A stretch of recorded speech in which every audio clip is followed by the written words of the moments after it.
دو ایسے گناہ جن کی سزا آخرت میں بھی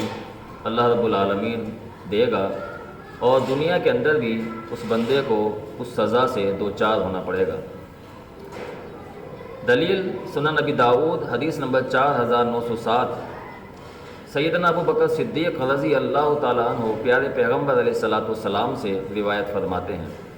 آپ فرماتے ہیں ما من ذنب ان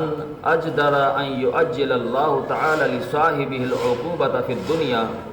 مع ما یدخر له فی الآخرۃ مثل البغی وقطیعۃ الرحم۔ پیارے پیغمبر علیہ السلام نے فرمایا کہ دو گناہ جن کی سزا اللہ رب العالمین نے آخرت میں بھی بندے کے لیے تیار رکھی ہے اور دنیا میں بھی پھر بالفور بالضرور اس بندے کو سے دوچار ہونا پڑے گا، ایک بغاوت ہے اور دوسرا صلہ رحمی کو توڑنا ہے۔